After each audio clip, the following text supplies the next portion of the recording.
नमस्कार मंडळी. मंडळी, आपल्या चॅनलमध्ये नुकतेच आपण 12 व्हिडिओ प्रकाशित केलेले आहेत, ज्यामध्ये आपण सर्व 12 राशी आणि त्या राशीमध्ये येणाऱ्या सर्व नक्षत्रांची माहिती सुद्धा घेतलेली आहे, ज्यामुळे आपल्याला प्रत्येक राशीमधील व्यक्तीचे स्वभाव दर्शन, त्यांचं करिअर, आरोग्य याबद्दलची सखोल माहिती मिळायला जास्त मदत मिळते, ज्याचा उपयोग अर्थातच आपल्याला निश्चितपणे आपलं व्यक्तिमत्व अजून जास्त बहारदार, आकर्षक आणि यशस्वी बनवण्यासाठी होतो. तसेच करिअर निवडीसाठी, उच्च शिक्षण घेण्यासाठी सुद्धा याचा आपल्याला निश्चित उपयोग होईल. अजूनपर्यंत आपण आपल्या राशीचा व्हिडिओ जर पाहिला नसेल तर अवश्य पहा. सगळ्या 12 व्हिडिओंची लिंक याच व्हिडिओच्या खाली देत आहे, त्यामुळे आपलं व्यक्तिमत्व कळायला जास्त मदत मिळेल. आता आपण सुरू केलेली आहे 27 भागांची राशीचक्रातील सर्व 27 नक्षत्रांची सखोल माहिती देणारी ही मालिका. या प्रत्येक नक्षत्रामध्ये ना 4 चरण असतात आणि त्या प्रत्येक चरणाबद्दल सुद्धा आपण विस्तृत माहिती या भागात घेणार आहोत या नक्षत्रांच्या व्हिडिओमध्ये. त्यामुळे अर्थातच आपल्याला आणखीन विस्तृत माहिती स्वतःच्या व्यक्तिमत्वाबद्दल, आरोग्याबद्दल, करिअरबद्दल, उच्च शिक्षणाबद्दल व्हायला अजून जास्त मदत मिळेल. दुसरं म्हणजे आपल्या या नक्षत्रांच्या मंडळींनी कोणती करायची उपासना याची सुद्धा माहिती आपण घेणार आहोत. तर मंडळी, मी वास्तुज्योतिष सल्लागार नयन धोत्रे आपल्या सगळ्यांचं स्वागत करतो आपल्या या यूट्यूबवरील चॅनल ज्योतिष कट्टामध्ये. चॅनलला अवश्य सबस्क्राईब करा, सोबत दिलेलं बेलचं चिन्ह सुद्धा दाबा. चला तर मग आजच्या भागात माहिती घेऊया 27 नक्षत्रामधलं चौथं नक्षत्र रोहिणी नक्षत्र. या रोहिणी नक्षत्राचे 4ही चरण वृषभ राशीमध्ये येतात, राशीचक्रातल्या दुसऱ्या राशीत. या नक्षत्रावर चंद्राचा अंमल असतो, म्हणजे या नक्षत्राचा स्वामी चंद्र आहे आणि या नक्षत्राची देवता आहे ब्रह्मा व पृथ्वी तत्वाचं हे नक्षत्र आहे. या नक्षत्राचा गण मनुष्य गण आहे. या नक्षत्रामध्ये ओ, वा, वी, वू ही नामाक्षरे येतात. रोहिणी नक्षत्रावर राशी स्वामी शुक्र आणि चंद्र या दोघांचाही पगडा असल्यामुळे ही मंडळी क्रिएटिव्ह, रचनात्मक, सुंदर व कलात्मक गोष्टींबद्दल आकर्षण असलेल्या, निर्मितीक्षम असतात.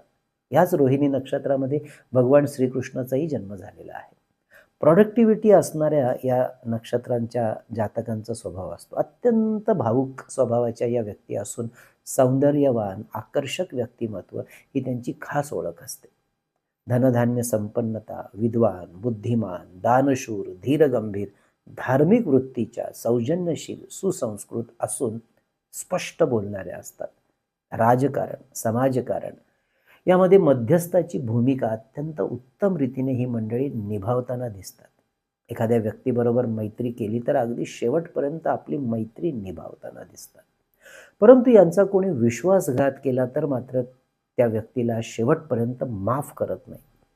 आपल्या कुटुंबाच्या आणि नातेवाईकांच्या प्रती अत्यंत समर्पण व जबाबदारीच्या भूमिकेत ही मंडळी नेहमी असतात.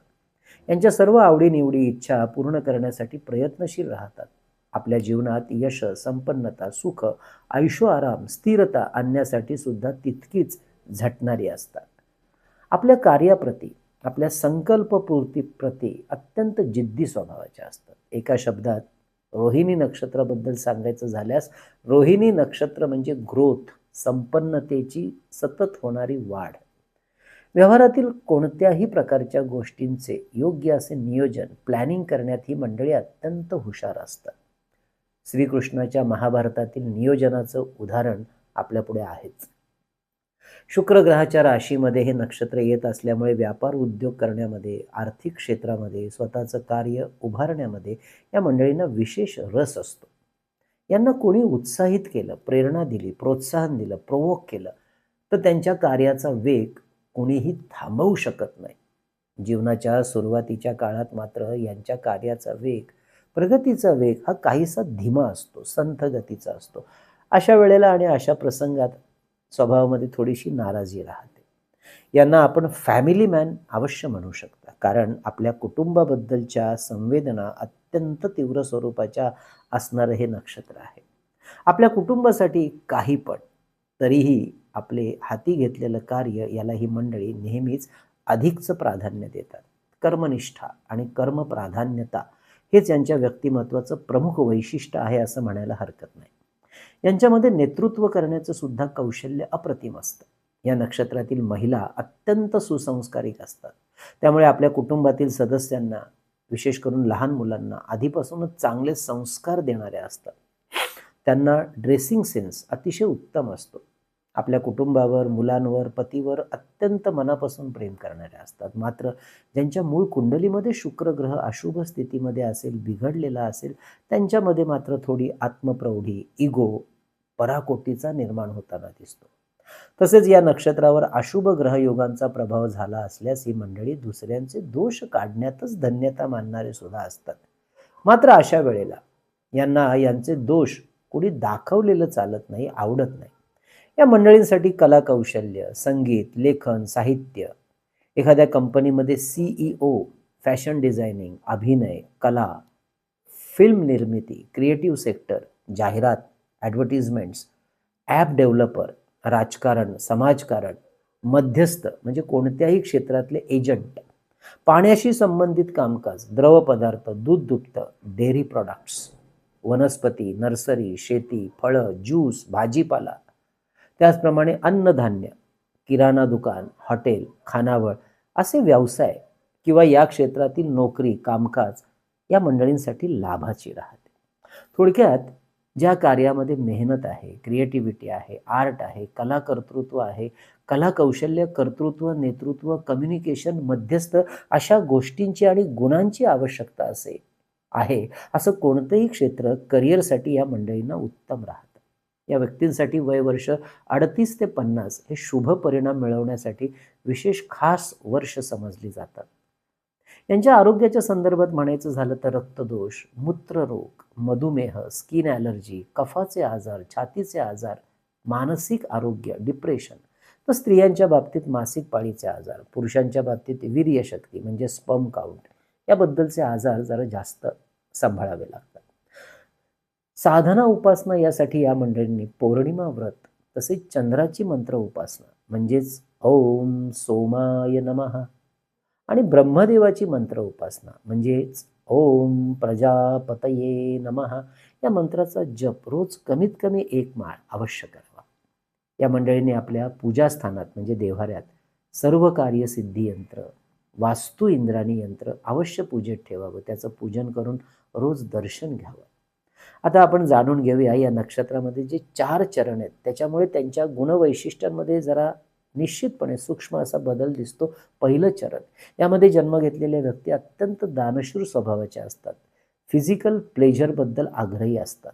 तर दुसऱ्या चरणात जन्म घेतलेल्या व्यक्ती ह्या मटेरियलिस्टिक गोष्टींबद्दल आकर्षण असलेल्या असतात, परंतु तितक्याच धाडसी आणि निडर स्वभावाच्या असतात.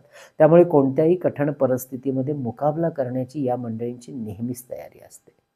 तर या नक्षत्रातलं तिसरं चरण, या चरणामध्ये जन्मलेल्या मंडळींना व्यवसायात अत्यंत यश असतात आणि पारंगत असतात. त्यामुळे मटेरियलिस्टिक गेन करण्यात प्रभावी असतात. विशेष करून दळणवळण, कम्युनिकेशन, भाषेशी संबंधित कार्यामध्ये यशस्वी असतात. चौथ्या चरणात जन्म घेतलेले जातक मटेरियलिस्टिक आणि डोमेस्टिक म्हणजेच व्यापार, उद्योग, धनसंपत्ती आणि कुटुंब या दोन्ही ठिकाणी पूर्ण लक्ष देणारे असतात आणि या दोन्ही ठिकाणी यशस्वी सुद्धा चांगल्या प्रकारे होताना दिसतात. ट्रॅव्हलिंग, विदेश नीती, परदेश गमन, इम्पोर्ट एक्सपोर्ट, फॉरेन एक्सचेंज अशा क्षेत्रामध्ये या मंडळींना विशेष यशप्राप्ती असते. तर मंडळी, ही होती या रोहिणी नक्षत्राची संपूर्ण माहिती. यानंतरचं नक्षत्र आहे ते म्हणजे मृग नक्षत्र. त्याची आपल्याला माहिती घ्यायची आहे पुढच्या भागात. म्हणजे आपल्या ज्योतिष कट्ट्याच्या वतीने आपण 3 पुस्तकं प्रकाशित केली आहेत. विविध मंत्र आणि स्तोत्र यांचं संकलित केलेलं अप्रतिम पुस्तक चैतन्य लहरी हे भारतात कुठेही मागवायचं असेल तर 9892156163 या आमच्या संपर्क नंबरवर, जो नंबर आम्ही थंबनेलवर आणि खाली डिस्क्रिप्शनमध्ये नेहमी दिलेला असतो, यावर 330 रुपये फोनपे करून त्याचा स्क्रीनशॉट तुमचा संपूर्ण पत्ता आम्हाला व्हॉट्सअप करा. पुस्तक घरपोच पाठवलं जाईल. त्याचप्रमाणे परमपूज्य टेंबेस्वामी महाराजांनी लिहिलेला अप्रतिम 700 ओव्यांचा ग्रंथ श्री सप्तशती गुरुचरित्र सार 151 रुपये फोनपे करून आपण भारतात मागवू शकता कुठेही. हा ग्रंथ स्त्री पुरुष आबालवृद्ध कुणीही याचं वाचन पारायण करू शकतात. तर अष्टोत्तर शतनामावली, ज्यामध्ये 108 नावं, विविध देवदेवता आणि महत्त्वाचे ग्रह संकलित केलेले आहेत, हे सुद्धा 151 रुपये फोनपे करून आपण घरपोच मागवू शकता. तसेच मंडळी, शुभ मुहूर्तावर अभिमंत्रित आणि सिद्ध केलेली विविध प्रकारची ग्रहांची यंत्र, रुद्राक्ष, तर विद्यार्थ्यांच्या स्मरणशक्ती एकाग्रतेसाठी गणेश रुद्राक्ष, सिद्धी गणेश यंत्र, सरस्वती यंत्र. तर आपल्या ऐहिक सुखासाठी आपल्या कार्यालयात आणि वास्तूमध्ये ठेवता येण्यासारखं श्रीयंत्र, कुबेर यंत्र, वास्तुदोष निवारण यंत्र, वास्तू इंद्राणी यंत्र, अन्नपूर्णा यंत्र, सुदर्शन यंत्र, अशा बरीच यंत्र आपण मागवू शकता. तसेच दक्षिणावर्ती शंख आणि आपल्या वास्तूतली चैतन्य ऊर्जा वाढवण्यासाठी हे धूपदीप पात्र सुद्धा. याची सुद्धा आपल्याला ऑर्डर करायची असेल तर अवश्य आधी व्हॉट्सअप करा, माहिती घ्या आणि नंतर आपली ऑर्डर बुक करा. तसेच मंडळी, ज्यांना आमच्याकडून सशुल्क वास्तू किंवा ज्योतिष विषयाची संपूर्ण माहिती घ्यायची, आपल्या कुंडलीचं विवेचन समजून घ्यायचं आहे, आपल्या करिअरबद्दल जाणून घ्यायचं आहे, उच्च शिक्षण, करिअर किंवा व्यवसाय, उद्योग, नोकरी याबद्दलची जानकारी घ्यायची असेल, कन्सल्टिंग करायचं असेल तरीसुद्धा आपण आमच्याशी संपर्क साधू शकता व्हॉट्सअप मेसेज करून. आणि हे जे कन्सल्टिंग आहे हे ऑनलाईन पद्धतीने फोनवरून करत असल्यामुळे अगदी देशाच्या कानाकोपऱ्यातून किंवा परदेशातून आमच्या इतर क्लायंट्सप्रमाणे आपणही सहज मार्गदर्शन घेऊ शकता. यासाठी आमचा संपर्क नंबर 9892156163. पुन्हा एकदा सांगतो, थंबनेलवर आणि खाली डिस्क्रिप्शनमध्ये हा नंबर नेहमी दिलेला असतो. तर मंडळी, या रोहिणी नक्षत्रानंतर पुन्हा एकदा आपण सुंदर अशी माहिती घेऊया मृग नक्षत्रातली. तर पुन्हा एकदा भेटूया, आपल्या चॅनलला भेट द्या. तोपर्यंत कळावे लोभ असावा. धन्यवाद.